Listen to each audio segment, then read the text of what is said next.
पाकिस्तान की लड़ाई थी, वो लड़ाई भारत पर भी आ गई है। साल 1971 बांग्लादेश में आजादी की आवाज बुलंद होती है और पाकिस्तान सिविल वॉर के सबसे बैड फेज से गुजर रहा होता है।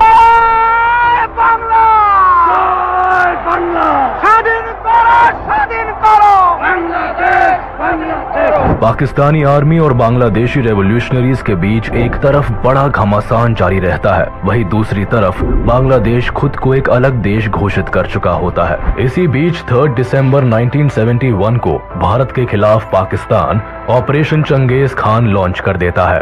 पाकिस्तान एयरफोर्स इंडिया के कई एयरफील्ड्स पर बमबारी करना शुरू कर देती है और अब भारत भी इस जंग में शामिल हो जाता है और इसी के साथ शुरुआत होती है इंडिया पाकिस्तान वॉर ऑफ 1971 की।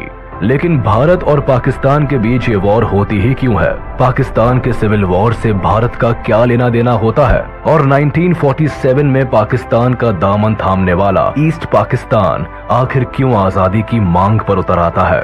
भारत का इस पूरे वॉर में क्या कंट्रीब्यूशन रहता है? कॉलोनियल टाइम से पहले इंडियन सबकॉन्टिनेंट में एक नहीं बल्कि कई किंगडम्स राज करते थे।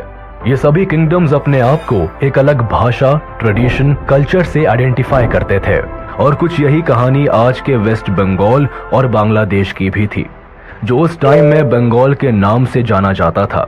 13th सेंचुरी से ही इस एरिया पर ज्यादातर मुस्लिम रूलर्स का रूल चलता था, लेकिन धर्म से ज्यादा यहाँ के लोग खुद को बंगाली भाषा, कल्चर और ट्रेडिशन से इंटीग्रेटेड महसूस करते थे। अलग अलग धर्म से होने के बाद भी यहाँ कम्युनिटीज में यूनिटी एग्जिस्ट करती थी। 1757 में बंगाल में ब्रिटिश राज आने के बाद कम्युनिटीज के बीच धर्म की खाई गहरी होती जाती है, लेकिन एक चीज जो हमेशा कॉमन रहती है वो है बंगाली एथनिसिटी।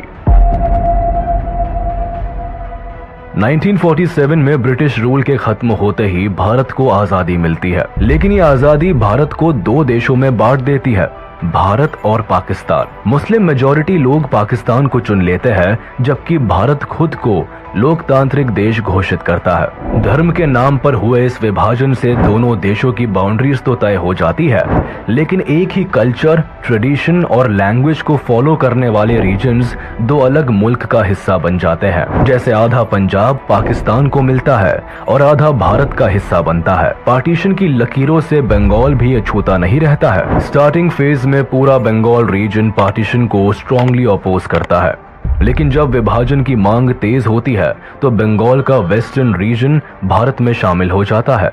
वही Muslim majority east Bengal Pakistan का हाथ थाम लेता है। उनकी उम्मीद होती है कि इस्लाम की फाउंडेशन पर बने पाकिस्तान में उन्हें better social and economic status और फैसिलिटीज मिलेंगी। साथ ही पाकिस्तानी गवर्नमेंट उनके फंडामेंटल राइट्स को रिकॉग्नाइज करे और उन्हें उनका पूरा हक दे। पाकिस्तान के साथ भारत में रह रहे कुछ मुस्लिम्स की भी यही उम्मीद होती है। इसलिए जब बंटवारा होता है तो दोनों ही कम्युनिटीज में मास माइग्रेशन देखने को मिलता है। हिंदू पाकिस्तान से भारत आते हैं तो मुस्लिम भारत से पाकिस्तान चले जाते हैं। वेस्ट बंगाल और बिहार से भी कई बिहारी मुस्लिम्स ईस्ट बंगाल की तरफ माइग्रेट करते हैं और हिंदू लोग भारत आ जाते हैं। ये मास माइग्रेशन अपने साथ एक बहुत बुरा दौर लेकर आता है, जिसमें दंगे फसाद से बेकसूर लोग मारे जाते हैं। लॉ एंड ऑर्डर पूरी तरह से तहस नहस हो जाता है। 14 लाख लोग अपना घर छोड़ देते हैं और लाखों फैमिलीज को अपनी डेस्टिनेशन पर पहुंचने से पहले ही मौत के घाट उतार दिया जाता है। मरने वालों की संख्या 2 लाख से 20 लाख तक बताई जाती है।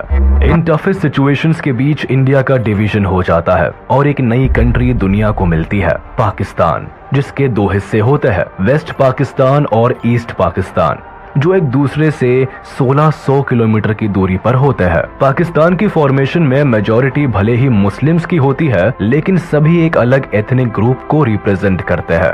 Majority of ethnic group Bengali Muslim की होती है, जो ईस्ट पाकिस्तान में रहते हैं, जबकि वेस्ट पाकिस्तान में पंजाबी, सिंधी, पख्तूनी और बलोची एथनिक ग्रुप की सुपीरियोरिटी रहती है। ऐसे में एक बड़ी आबादी होने के बाद भी बंगाली मुस्लिम्स को साइडलाइन कर दिया जाता है। पॉलिटिक्स से लेकर ब्यूरोक्रेसी, मिलिट्री और सभी पावरफुल पोजीशंस पर वेस्ट पाकिस्तान के एथनिक ग्रुप को रिप्रेजेंटेशन मिलती है। Specifically government related important decisions and work primarily west Pakistan में कॉन्सेंट्रेटेड रहते हैं। पाकिस्तान की पॉलिटिक्स में भी वेस्ट पाकिस्तान का इन्फ्लुएंस रहता है। 1947 में पाकिस्तान की शुरुआत भारत की तरह एक पार्लियामेंट्री डेमोक्रेसी से होती है, जिसमें प्राइम मिनिस्टर की कमान लियाकत अली खान संभालते हैं, जबकि मोहम्मद अली जिन्ना को पहला गवर्नर जनरल बनाया जाता है। अपने पहले ही टर्म में लियाकत सरकार को ईस्ट पाकिस्तान और वेस्ट पाकिस्तान को इफेक्टिवली गवर्न करने में कई परेशानियों का सामना करना पड़ता है, जो आने वाली सरकार को भी महसूस होती है। मैक्सिमम पावर सेंट्रल गवर्नमेंट में एक ही पोजीशन पर कॉन्सेंट्रेटेड होती है, जिसकी वजह से पाकिस्तान में पॉलिटिकल इंस्टेबिलिटी भी आने वाले सालों में देखने को मिलती है और ईस्ट पाकिस्तान को रिप्रेजेंटेशन का सही मौका नहीं मिल पाता है। 21 मार्च 1948 को मोहम्मद अली जिन्ना एक नया रूल लेकर आते हैं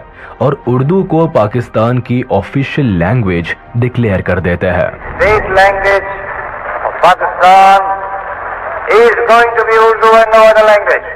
जिन्ना का ये डिक्लेरेशन ईस्ट पाकिस्तान को हिला कर रख देता है। वेस्ट पाकिस्तान के उर्दू इम्पोजिशन को ईस्ट पाकिस्तान में भारी क्रिटिसिज्म झेलना पड़ता है। बंगाली मुस्लिम्स के लिए उर्दू एक एलीट भाषा होती है, जिसे केवल हाई ऑफिशियल्स ही बोलते थे, जबकि ईस्ट पाकिस्तान में दशकों से बच्चा बच्चा बंगाली भाषा बोल रहा होता है। भाषा की जबरदस्ती से ईस्ट पाकिस्तान में बंगाली लैंग्वेज मूवमेंट की शुरुआत होती है। अपनी भाषा को बचाने के लिए लोग सड़कों पर उतर आते हैं। स्टूडेंट और पॉलिटिकल एक्टिविस्ट उर्दू इम्पोजिशन को अपनी भाषा पर एक गहरी चोट की तरह लेते हैं। ईस्ट बंगाल की प्राइमरी लैंग्वेज बंगाली होती है। 1952 आते आते ईस्ट बंगाल में प्रोटेस्ट इतने तेज हो जाते हैं कि सरकार को सेक्शन 144 इम्पोज करना पड़ता है, यानी 3 से ज्यादा लोगों का एक साथ खड़ा होना फॉरबिड कर दिया जाता है। इस कानून के खिलाफ 21 फरवरी को ढाका यूनिवर्सिटी के स्टूडेंट्स एक साथ इकट्ठे होते हैं, लेकिन सेक्शन 144 के तहत पुलिस उन्हें हिरासत में ले लेती है। इससे स्टूडेंट्स की भीड़ और भी ज्यादा भड़क जाती है और student east Bengal legislative assembly में घुसने की कोशिश करते हैं। उन्हें रोकने के लिए पुलिस प्रदर्शनकारियों पर ओपन फायर करती है, जिसमें 5 लोगों की मौत हो जाती है। आगे चलकर ये दिन बांग्लादेश के इतिहास में अमर हो जाता है और आज भी इसी दिन को बांग्लादेश अपने लैंग्वेज मार्टर्स डे के तौर पर मनाता है। सरकार और बंगालियों का ये क्लैश इस कदर बढ़ जाता है कि 1956 में सरकार को बंगाली भाषा को ऑफिशियल स्टेटस और 1956 में स्टेट लैंग्वेज का दर्जा देना पड़ता है। ईस्ट पाकिस्तान में रह रहे लोगों की मांग तो पूरी हो जाती है, लेकिन सरकार के साथ इनकी नाराजगी खत्म नहीं होती, बल्कि ये घटना आग में घी का काम करती है। पाकिस्तान की फॉर्मेशन में मेजॉरिटी भले ही मुस्लिम्स की होती है, लेकिन सभी एक अलग एथनिक ग्रुप को रिप्रेजेंट करते हैं।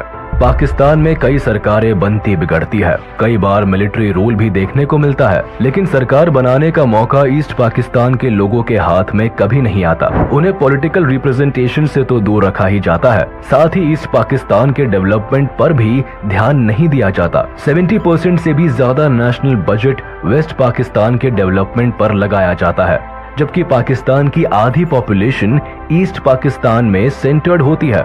यही से पाकिस्तान को अपना 62% रेवेन्यू भी मिलता है। फिर भी इस हिस्से की ग्रोथ रेट 2.6% होती है, जबकि वेस्ट पाकिस्तान 4.4% की ग्रोथ से बढ़ता है। एक ही देश के दोनों हिस्सों में इस हद तक इकोनॉमिक डिस्क्रिमिनेशन होने से गवर्नमेंट और बंगाली लोगों के बीच की खाई गहरी होती चली जाती है। 1966 में मामला तब ज्यादा बिगड़ जाता है जब ईस्ट पाकिस्तान की अवामी लीग पार्टी सेंट्रल गवर्नमेंट के सामने इकोनॉमिक डेवलपमेंट को लेकर 6 पॉइंट की डिमांड उठाती है। पार्टी के लीडर शेख मुजीबुर रहमान इन डिमांड्स को पेश करते हैं, जिसमें साफ कहा जाता है कि ईस्ट पाकिस्तान को एक ग्रेटर ऑटोनॉमी बना दिया जाए। इसके रिसोर्सेज को यूज करने की पावर ईस्ट पाकिस्तान की सरकार के हाथ में दी जाए, यहाँ तक कि ईस्ट पाकिस्तान की अपनी एक अलग करेंसी हो, साथ ही वहाँ एक अलग रिजर्व बैंक स्टैब्लिश किया जाए। इसके अलावा ईस्ट पाकिस्तान को फॉरेन रिजर्व रखने की पावर भी दी जाए और इनके पास अपनी एक अलग डिफेंस फोर्स हो। अवामी लीग की ये डिमांड सत्ता में बैठी सरकार की जड़ें हिला देती है। इन पॉइंट से जाहिर होता है कि ईस्ट पाकिस्तान को इंडिपेंडेंट कंट्री बनाने की कोशिश की जा रही है। सरकार इन सभी पॉइंट्स को रिजेक्ट कर देती है और इन डिमांड्स को देश के खिलाफ बताती है। अवामी लीग भी इस फैसले से चुप नहीं बैठती और कंटिन्यूअस इस पर काम करती है। इसीलिए 1968 में सरकार अवामी लीग के लीडर शेख मुजीबुर रहमान और कई ऑफिशियल्स को देश के खिलाफ कॉन्स्पिरेसी रचने के इल्जाम में अरेस्ट कर लेती है। उस वक्त पाकिस्तान में जनरल अयूब खान की सरकार होती है और वो इल्जाम लगाते हैं कि अवामी लीग अगरतला में भारत सरकार के साथ मिलकर एक आजाद देश बनाने की साजिश कर रही है। लेकिन उनके ये सभी चार्जेस ईस्ट पाकिस्तान में काम नहीं करते, क्योंकि तब तक शेख मुजीबुर अवाम के बीच एक पॉपुलर लीडर बन चुके होते हैं। यह बंगाली अवाम के लिए उनकी आवाज बन चुके होते हैं। लोग अपने सुनहरे भविष्य की उम्मीद अवामी लीग से लगाकर रखते हैं। इसीलिए जब शेख मुजीबुर के अरेस्ट की खबर ईस्ट पाकिस्तान की जनता को मिलती है तो लोग सड़कों पर उतर आते हैं, जगह जगह प्रोटेस्ट होने लगते हैं। लोगों में इस कदर गुस्सा भरा होता है कि सरकार को मजबूरन घुटने टेकने पड़ते हैं। 22 फेब 1969 को शेख मुजीबुर को रिहा कर दिया जाता है, लेकिन ईस्ट पाकिस्तान में प्रोटेस्ट इस कदर बढ़ जाते हैं कि जनरल अयूब खान को रिजाइन करना पड़ता है। इसके बाद प्रेसिडेंट का पद संभालते हैं जनरल याह्या खान, जो 1970 में पाकिस्तान में पहली बार जनरल इलेक्शन कराते हैं। Elections will take place. I have left this decision to the Chief Election Commissioner. Pakistani government इस गुमान में होती है कि majority of seats west Pakistan की पॉलिटिकल पार्टीज के हाथ आएगी, लेकिन जब रिजल्ट आता है तो पाकिस्तानी सरकार की नींव हिल जाती है। अवामी लीग को जनरल इलेक्शंस में भारी मतों से जीत मिलती है। 313 में से 167 सीट्स अवामी लीग को मिलती है, लेकिन वो ये सभी सीट्स ईस्ट पाकिस्तान में हासिल करते हैं, जबकि वेस्ट पाकिस्तान में एक भी सीट पर अवामी लीग की जीत नहीं होती। कुछ यही हाल वेस्ट पाकिस्तान की पाकिस्तान पीपल पार्टी का भी होता है, जिसे वेस्ट पाकिस्तान में 86 सीट्स मिलती है और ईस्ट पाकिस्तान में 0। अवामी लीग को पाकिस्तान में सरकार बनाने का अधिकार तो मिल जाता है, लेकिन ये वेस्ट पाकिस्तान की पॉलिटिकल पार्टीज को जरा भी रास नहीं आता। इसीलिए याह्या खान और PPP leader Zulfikar Ali Bhutto military officials के साथ मिलकर नेशनल असेंबली को कैंसिल करने का प्लान बनाते हैं।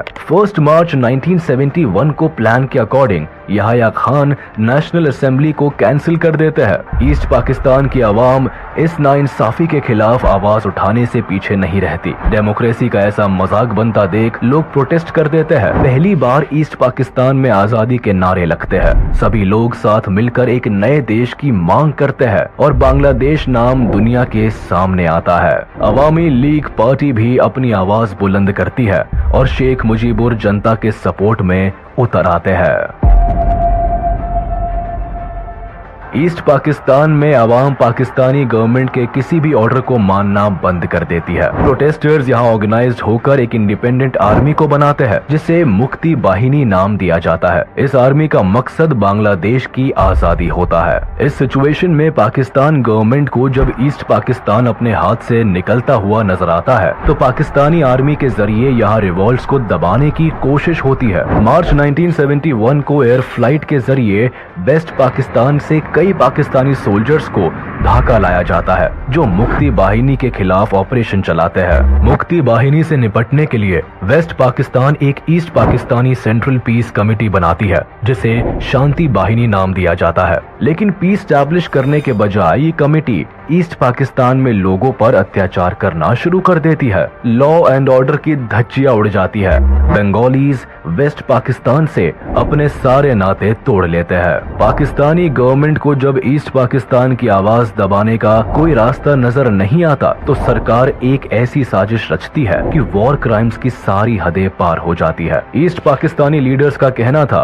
कि वेस्ट पाकिस्तान उनके 6 पॉइंट मूवमेंट को मान ले, जिसके बाद वो सब हार्मनी के साथ रह सकते हैं। लेकिन पाकिस्तानी आर्मी को ये बात मंजूर नहीं होती। 25 मार्च 1971 को पाकिस्तानी आर्मी ईस्ट पाकिस्तान में एक खतरनाक जेनोसाइड प्लान करती है, जिसे ऑपरेशन सर्च लाइट नाम दिया जाता है। इसका मकसद बांग्लादेश की आजादी की मांग करने वाले सभी रेवोल्यूशनरीज को टारगेट करना होता है। साथ ही उन लोगों को भी मौत के घाट उतारना होता है जो अलग देश की मांग कर रहे होते हैं। कहने को तो ये पाकिस्तानी आर्मी का एक अभियान होता है, लेकिन सही मायनों में ये एक वॉर क्राइम का एक्ट साबित होता है, जिसका मकसद ईस्ट पाकिस्तान में जेनोसाइड और पब्लिक मैसेकर को अंजाम देना होता है।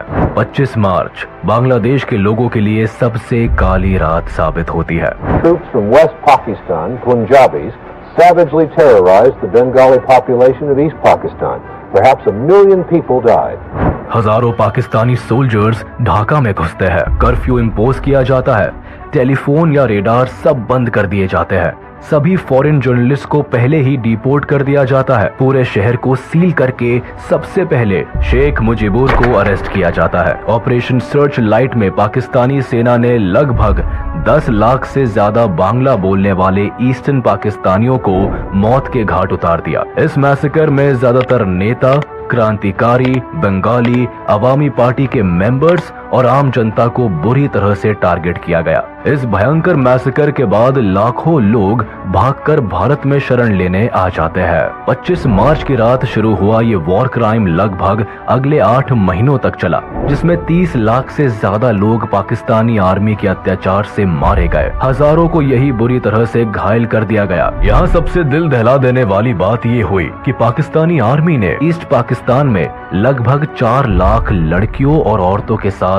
सामूहिक बलात्कार किया और उनका रेप करके उन्हें पब्लिकली परसिक्यूट कर दिया।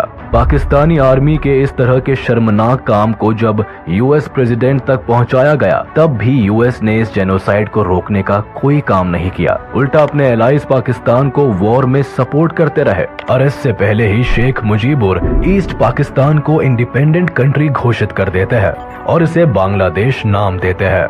27 मार्च को मेजर जियाउर रहमान खुद ये डिक्लेरेशन पब्लिक को पढ़कर सुनाते हैं। Bangladesh on behalf of our great national leader, the Supreme Commander of Bangladesh, Sheikh Mujibur Rahman, do hereby proclaim the independence of Bangladesh.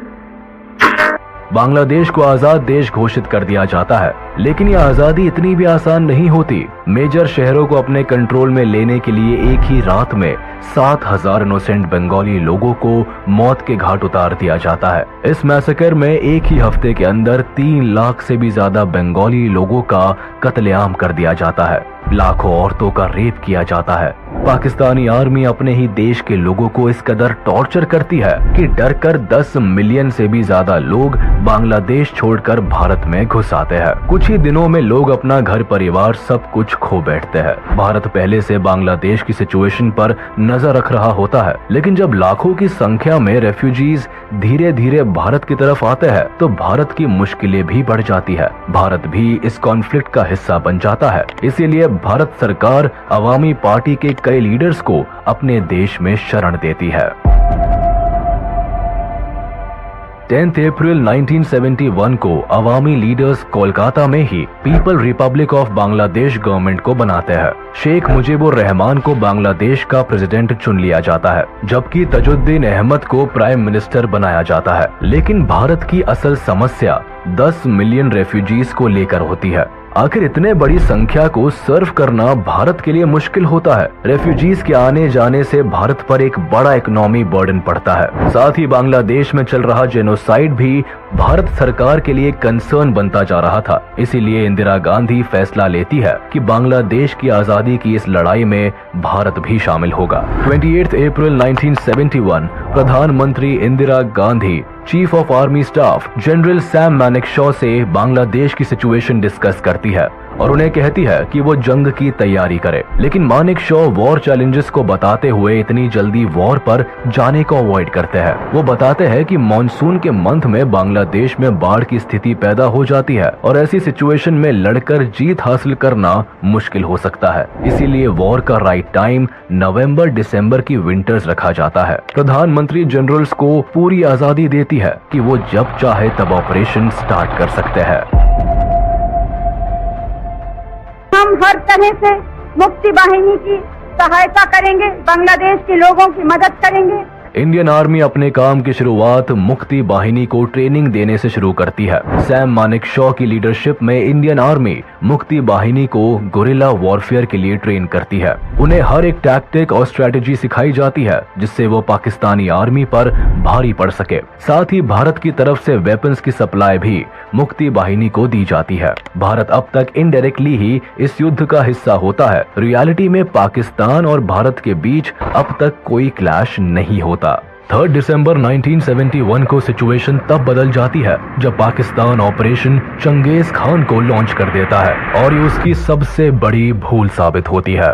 वो भारत के 11 एयरफील्ड्स को निशाना बनाता है। अमृतसर, आगरा, पठानकोट, जोधपुर, श्रीनगर, अंबाला जैसे 11 एयरफील्ड्स को टारगेट किया जाता है। रेडार स्टेशन को डिस्ट्रॉय करने की कोशिश की जाती है। पाकिस्तान की तरफ से जंग का बिगुल बज चुका होता है और उसी शाम इंदिरा गांधी भी रेडियो मैसेज देकर जनता को इसकी जानकारी देती है। कुछ ही घंटे पहले करीब 5:30 बजे शाम के 3 दिसंबर पाकिस्तान ने हमारे ऊपर एक हमला किया। पाकिस्तानी हवाई जहाजों ने हमारे अमृतसर, पठानकोट, श्रीनगर, अवंतीपुर, उत्तरलाई, जोधपुर, अंबाला और आगरे के हवाई अड्डों पर बमबाजी की। पश्चिमी पाकिस्तान की लड़ाई थी, वो लड़ाई भारत पर भी आ गई है। इस चुनौती का सामना जोरों से करना है। मुझे जरा भी संदेह नहीं है कि विजयी भारत की जनता की, भारत की बहादुर सेना की होगी।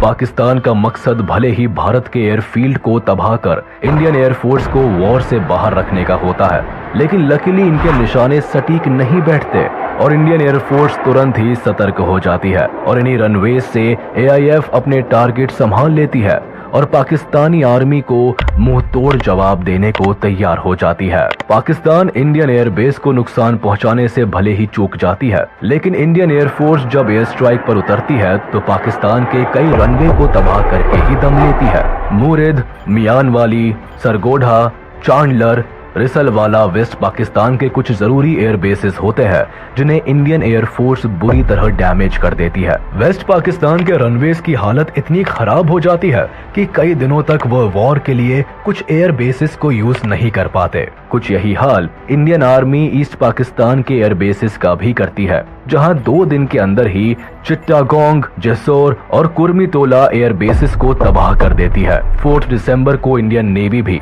पाकिस्तानी नेवल आर्मी को मुंह तोड़ जवाब देने से बाज नहीं आती। इंडियन नेवी को जानकारी होती है कि कराची पोर्ट पाकिस्तान नेवी का सबसे बड़ा हेडक्वार्टर होता है। ये पोर्ट पाकिस्तान के मैरीटाइम ट्रेड के लिए भी सबसे इम्पोर्टेंट है। इसे नुकसान हुआ तो पाकिस्तान की इकोनॉमी क्रैश कर सकती है।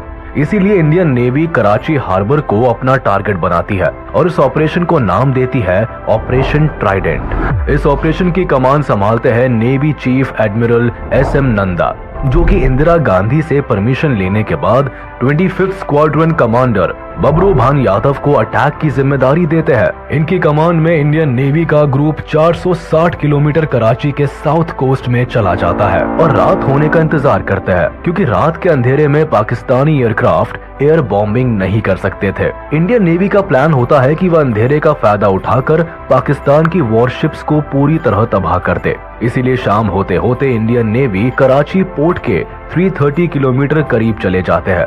इनके पास INS Veer, INS Nirghat and INS Nipat जैसी मिसाइल बोट्स और 2 anti submarine corvettes INS Kiltan और INS कच्चल होती है। सभी वॉरशिप्स भारी मिसाइल से लैस होती है। रात को जब पाकिस्तानी नेवी को अंदाजा भी नहीं होता कि वह बड़े हमले का शिकार होने वाले हैं, तभी इंडियन वॉरशिप्स कराची से 130 किलोमीटर की दूरी से ही पाकिस्तानी वॉरशिप का पता लगा लेती है। सबसे पहले मिसाइल अटैक INS नीरघाट करती है और पाकिस्तान के बैटल्स क्लास डिस्ट्रॉयर PNS खाइबार के टुकड़े टुकड़े कर डालती है। उसके बाद INS वीर और INS निपत भी अपना कमाल दिखाते हैं और PNS चैलेंजर और PNS मुहाफिज को मिसाइल से बर्बाद कर पानी में डुबो देते हैं। इस ऑपरेशन में INS निपात पाकिस्तान के केमारी ऑयल स्टोरेज टैंक्स को भी निशाना बनाता है और पाकिस्तान का ऑयल स्टोरेज आग की लपटों में जल के बर्बाद हो जाता है। करीब 7 दिन तक पाकिस्तान इस आग को बुझाने में नाकामयाब रहता है और दुनिया भर के अखबारों में इंडियन नेवी की इस आग को बिगेस्ट बॉनफायर करार दिया जाता है। इसके जवाब में पाकिस्तानी नेवी इंडिया के ओखा पोर्ट को बॉम्ब करने से पीछे नहीं रहता ताकि उन्हें अपनी बर्बादी का बदला मिल सके। वो हमले से भारत के फ्यूलिंग फैसिलिटीज, एम्यूनिशन डंप और मिसाइल बोट्स जेटी को नुकसान पहुंचाना चाहता है। लेकिन पाकिस्तान के प्लान को समझते हुए इंडियन नेवी अपनी मिसाइल बोट्स को पहले ही ओखा पोर्ट से हटा देता है और यहाँ भी पाकिस्तान के हाथ केवल हार ही आती है। इंडियन नेवी का ये पहला ऑपरेशन होता है जिसमें एंटी मिसाइल्स का इस्तेमाल किया जाता है और आज के दिन इस दिवस को इंडियन नेवी डे के रूप में मनाया जाता है। इसके अलावा पाकिस्तानी नेवी को इस वॉर में सबसे ज्यादा डर INS विक्रांत का भी होता है। उन्हें ये जानकारी होती है कि INS विक्रांत जंग की तस्वीर पलट कर रख सकता है, क्योंकि INS विक्रांत शान से बे ऑफ बंगाल के रास्ते ईस्ट पाकिस्तान पर एयरफोर्स को कैरी किए हुए ऑलरेडी एक्टिव था। इसलिए पाकिस्तानी आर्मी इसे बर्बाद करने के लिए PNS गाजी को इस रूट में भेजती है। लेकिन मामला उल्टा पड़ जाता है। नेवल सबमरीन PNS गाजी कराची से बे ऑफ बंगाल की तरफ आती है, लेकिन इसके पहले वो अपने प्लान को एक्टिवेट कर पाता इंडियन नेवी की डिफेंस फोर्स को इस साजिश की खबर लग जाती है। भारत भी चौकन्ना हो जाता है। यहाँ PNS गाजी को चकमा देने के लिए विशाखापट्टनम पर INS राजपूत को एक्टिव कर दिया जाता है और ऐसा जताया जाता है कि विशाखापट्टनम पोर्ट पर INS विक्रांत खड़ा है। पाकिस्तानी नेवी को गुमराह करने के लिए INS विक्रांत के कॉल साइन का यूज किया जाता है। साथ ही INS राजपूत से भी सिग्नल्स भेजे जाते हैं। अपने मिशन को अंजाम देने के लिए PNS गाजी जैसे ही विशाखापट्टनम पोर्ट पर पहुंचता है, तभी INS राजपूत 2 डेप्थ चार्जर्स से PNS गाजी सबमरीन पर हमला करता है। PNS गाजी इस पूरे मामले को समझता और रिट्रीट करता। तब तक INS राजपूत ने हमले शुरू कर दिए और इस तरह PNS गाजी पाकिस्तान के मंसूबों के साथ ही डूब जाता है। 4 दिसंबर की रात को पाकिस्तान राजस्थान के लोंगेवाला पोस्ट से भारत पर हमला करता है। उन्हें खुफिया जानकारी होती है कि यहाँ इंडियन सोल्जर्स की संख्या कम है। बस इसी का फायदा उठाकर वह भारत में दाखिल होने और रामगढ़ जैसलमेर होते हुए दिल्ली पहुँचने की साजिश रचता है। इस साजिश के तहत पाकिस्तान 2000 जवानों के साथ 59 टैंक्स और एक मोबाइल इन्फेंट्री ब्रिगेड को लेकर लोंगेवाला पोस्ट पर हमला कर देते हैं। यहाँ उनका सामना भारतीय सेना की 23वीं बटालियन पंजाब रेजिमेंट की कंपनी से होता है, जिसकी कमान मेजर कुलदीप सिंह चंदपुरी के पास होती है। 7 दिसंबर 1971 तक लड़ी गई इस लड़ाई में पाकिस्तान के मंसूबे धरे के धरे रह जाते हैं, जब मेजर कुलदीप सिंह चंदपुरी की लीडरशिप में केवल 120 इंडियन सोल्जर्स ही पाकिस्तान के हजारों सोल्जर्स और टैंक्स को धूल चटा देते हैं। लोंगेवाला में भारतीय सैनिक एक ऊंचे रेत के टीले को अपने कब्जे में ले लेते हैं और इस ऊंचाई का फायदा उठाकर अपनी स्ट्रैटेजी बनाते हैं। कुलदीप सिंह चंदपुरी को पता होता है कि सुबह होने तक उन्हें कोई हवाई मदद नहीं मिल सकती, इसीलिए वह सुबह तक पाकिस्तानी आर्मी को उलझा कर रखने की स्ट्रैटेजी बनाते हैं। हालांकि पाकिस्तान से फायरिंग पहले स्टार्ट होती है, लेकिन आगे वह बढ़ते हुए पाकिस्तानी टैंक चारों तरफ लगे कटीले तारों को देखकर रुक जाते हैं। इन वायर्स को वो लैंड माइन्स का सिंबल समझकर एक जरूरी वक्त तारों को हटाने और अपने कंफ्यूजन को क्लियर करने में गुजार देते हैं। फिर जैसे ही पाकिस्तानी टैंक्स आगे बढ़ते हैं, वो रेगिस्तान की रेत में फंस जाते हैं। एक ऊंचे टीले पर होने की वजह से इंडियन आर्मी टैंक्स को डायरेक्ट हिट कर पाती है और पाकिस्तान अपने कई टैंक्स और व्हीकल्स गंवा देता है। जब तक पाकिस्तान भारत की चाल को समझ पाता, तब तक सुबह हो जाती है और सूरज की पहली किरण के साथ ही इंडियन एयरफोर्स का सपोर्ट सोल्जर्स को मिलता है। इंडियन एयरफोर्स के HAL HF-24 Marut fighters and hawker Hunter aircraft इस लड़ाई में पाकिस्तान के हमलों का मुंह तोड़ जवाब देते हैं और लोंगेवाला में जीत का बिगुल बजा देते हैं। इस हार से पाकिस्तान को बहुत बड़ा झटका लगता है। वह अपने कई सैनिक और आर्म्ड व्हीकल खो देता है। लोंगेवाला का ये एयर ग्राउंड ऑपरेशन भारत का बड़ा सक्सेसफुल ऑपरेशन साबित होता है, लेकिन पाकिस्तान के लिए ये एक बहुत बड़ी हार बन जाती है। 1971 के इस वॉर में भारत ने पाकिस्तान से लगभग 3600 स्क्वायर किलोमीटर का हिस्सा छीन लिया। पाकिस्तान से निपटने के लिए भारत की मिलिट्री पावर और स्ट्रेटेजी पाकिस्तान से कहीं ज्यादा बेहतर होती है। भारत के जनरल वेस्ट पाकिस्तान में एक डिफेंसिव वॉर स्ट्रेटेजी का इस्तेमाल करते हैं, यानी वेस्ट हिस्से में अटैक के बजाय मिलिट्री डिफेंस पर वर्क करती है, जबकि ईस्ट पाकिस्तान में Indian military aggressively attack strategy का इस्तेमाल करती है। सोल्जर्स को को लड़ने के लिए फील्ड पर भेजा जाता है और इंडियन आर्मी पाकिस्तानी सोल्जर्स पर भारी पड़ती है। इंडियन डिफेंस की नेवी, एयर और मिलिट्री का कोऑर्डिनेटेड अटैक पाकिस्तान के होश उड़ा देता है। ऑपरेशन ट्राइडेंट में मिली अपार सफलता के बाद एक तरफ जहां कराची पोर्ट पर सिक्योरिटी बढ़ा दी जाती है, वहीं पाकिस्तान को समंदर में इंडियन शिप्स की एक बड़ी प्रेजेंस की खबर लग जाती है। उन्हें लगता है कि भारत फिर एक बड़े हमले की तैयारी कर रहा है, इसीलिए पाकिस्तानी वॉरशिप्स मर्चेंट शिपिंग के साथ मिलकर इंडियन नेवी को मात देने का प्लान बनाते हैं। अब इसी प्लान को फेल करने के लिए इंडियन नेवी एक फॉलो अप प्लान बनाती है, जिसका कोड नेम ऑपरेशन पायथन दिया जाता है। 8 दिसंबर को पाकिस्तान की चालों को नाकाम करने के लिए भारत की मिसाइल बोट्स INS विनाश, INS तलवार और INS त्रिशूल को कराची के साउथ में मनोरा पेनिनसुला की तरफ भेजा जाता है। इस दौरान ये मिसाइल बोट्स न केवल पाकिस्तानी पेट्रोल वेसल को टारगेट करते हैं, बल्कि 11 बजे के करीब INS विनाश अपनी 4 मिसाइल से केमारी ऑयल फार्म को टारगेट करता है। इस अटैक से पाकिस्तान का बचा कुचा केमारी ऑयल स्टोरेज भी तबाह हो जाता है। साथ ही Panamanian fuel tanker SS gulf star को भी भारी नुकसान पहुंचता है। INS विनाश पाकिस्तान के नेवी फ्लीट टैंकर PNS डक्का को बुरी तरह ध्वस्त कर देता है। इस हमले से कराची की 50% ऑयल रिक्वायरमेंट धुआं हो जाती है। पाकिस्तान की अर्थव्यवस्था को एक बड़ा झटका लगता है और एक ही रात में पाकिस्तान को लगभग $3 बिलियन का नुकसान उठाना पड़ता है। इस अटैक में भारतीय नेवी को तो कोई नुकसान नहीं पहुंचता, लेकिन पाकिस्तान को केवल आसमान ही नहीं बल्कि समंदर से भी एक बड़ी हार का सामना करना पड़ता है। वॉर में अपनी डूबती नैया को किनारे लगाने के लिए पाकिस्तान UN के पास पहुंचता है और अपील करता है कि भारत को इस वॉर से बाहर रहने के लिए कहा जाए। 4 दिसंबर को जहां एक तरफ पाकिस्तान भारत पर अटैक करता है, वहीं साइमल्टेनियसली यूनाइटेड नेशंस की सिक्योरिटी काउंसिल असेंबल होती है। एक लंबे डिस्कशन में अमेरिका सीधे पाकिस्तान के समर्थन में कूद जाता है। US, चाइना और UK मिलकर भारत को सीज फायर करने के लिए कहते हैं और दबाव बनाया जाता है कि भारत अपनी आर्मी को बांग्लादेश से वापस बुला ले। लेकिन यहाँ भारत के समर्थन में सोवियत यूनियन आगे आता है और 2 बार इस रेजोल्यूशन को वीटो कर देता है। इसकी वजह 9 अगस्त 1971 में भारत और सोवियत यूनियन के बीच साइन हुई पीस एंड फ्रेंडशिप ट्रीटी भी होती है, जो भारत और सोवियत यूनियन के बीच दोस्ती की नींव रखती है। और इस दोस्ती को गहरा होने का मौका तब मिलता है जब बांग्लादेश लिबरेशन वॉर में सोवियत यूनियन न केवल पॉलिटिकली बल्कि मिलिट्री पावर से भी भारत की मदद करता है। इंडिया ने बांग्लादेश को एक इंडिपेंडेंट कंट्री मान लिया। इसी दिन भूटान भी विश्व का पहला देश बना जिसने बांग्लादेश को ऑफिशियली एक इंडिपेंडेंट कंट्री के तौर पर एक्सेप्ट कर लिया।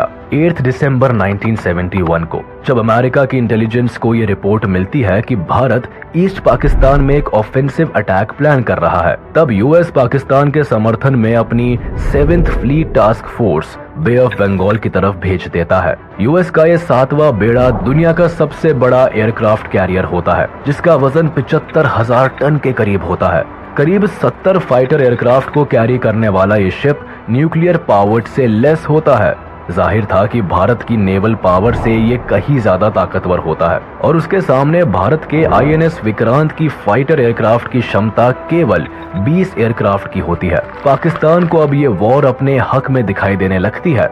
उसे लगता है कि अमेरिका के समर्थन से उसकी जीत पक्की है। वहीं भारत पर प्रेशर होता है कि अमेरिका की नेवल शिप से उलझने के बजाय पीछे हट जाए।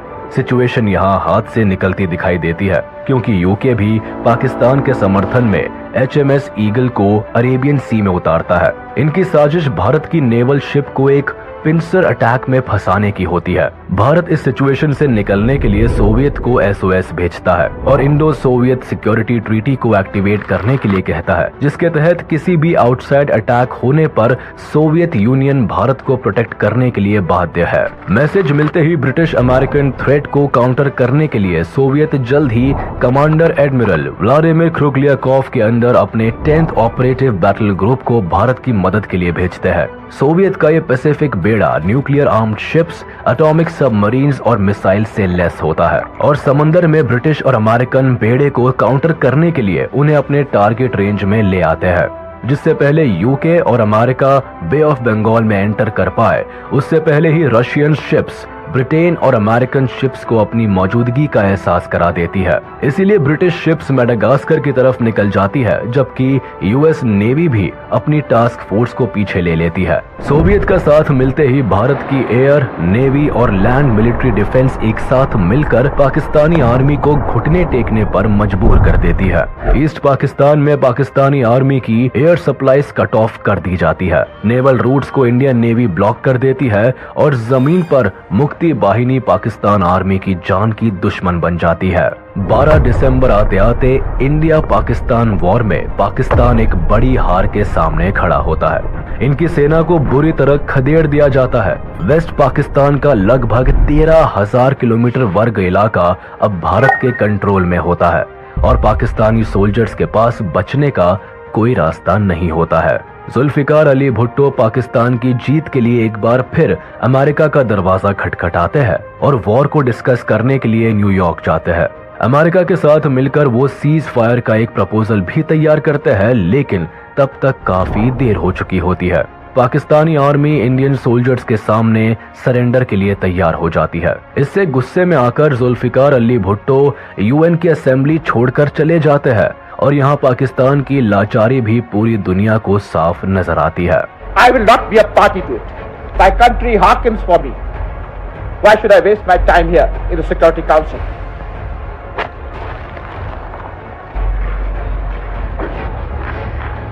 Major general JFR Jacob lieutenant general AAK Niazi के सामने इंस्ट्रूमेंट ऑफ सरेंडर का प्रपोजल रखते हैं, तो लेफ्टिनेंट जनरल AAK नियाजी इसे साइन करने से इनकार कर देते हैं। लेकिन मेजर जनरल जेकब उन्हें ये कहकर 30 मिनट का सोचने का समय देते हैं कि अगर इंस्ट्रूमेंट साइन नहीं हुआ तो पाकिस्तानी आर्मी के 1 लाख से भी ज्यादा सोल्जर्स की मौत के जिम्मेदार वो होंगे और मुक्ति बाहिनी को रोकने के लिए भारत आगे नहीं आएगा। 16 दिसंबर 1971 को ढाका में पाकिस्तानी आर्मी के 93,000 सोल्जर्स इंडियन आर्मी के सामने सरेंडर कर देते हैं। सभी अपनी बंदूक इंडियन आर्मी के सामने झुका देते हैं। वर्ल्ड वॉर 2 के बाद ये दुनिया का सबसे बड़ा सरेंडर होता है, जहां लगभग 1 लाख से ज्यादा सोल्जर्स इंडियन आर्मी के सामने सर झुकाए खड़े होते हैं। लेफ्टिनेंट जनरल AAK नियाजी बिना किसी रेजिस्टेंस के इंस्ट्रूमेंट ऑफ सरेंडर को साइन कर देते हैं। उनके चेहरे पर शर्म और लाचारी साफ झलकती दिखाई देती है और वो इस पूरी घटना के दौरान शर्म से अपना चेहरा झुका लेते हैं। पाकिस्तान की वॉर में हार के साथ ही वेस्ट पाकिस्तान में सरकार गिर जाती है। भारत की ये जीत पाकिस्तान के इतिहास में काला धब्बा बन जाती है। इस जीत से जहां भारत की डिफेंस फोर्स अपना लोहा मनवाती है, वही बांग्लादेश को उनकी आजादी मिलती है। इंदिरा गांधी बांग्लादेश को इस जीत की बधाई देती है। शेख मुजीबुर रहमान को भी रिहा कर दिया जाता है और वह आजाद बांग्लादेश के पहले प्रेसिडेंट बनते हैं। लेकिन बांग्लादेश को अपनी इस आजादी की एक बहुत बड़ी कीमत चुकानी पड़ती है। कई बच्चे, जवान और इंटेलेक्चुअल्स को आजादी की इस लड़ाई में अपना सब कुछ कुर्बान करना पड़ता है। 1972 में भारत और पाकिस्तान के बीच शिमला एग्रीमेंट साइन किया जाता है, जिसके तहत पाकिस्तान भी बांग्लादेश को एज अ कंट्री रिकॉग्नाइज कर लेता है। इसके बदले भारत पाकिस्तान की 13,000 स्क्वायर किलोमीटर की जमीन जो भारत के कब्जे में होती है, उसे पाकिस्तान को लौटा देता है और 93,000 वॉर प्रिजनर्स को भी लौटा देता है। इसी के साथ भारत जीत का एक नया इतिहास लिखता है। 1974 में UN भी बांग्लादेश को एक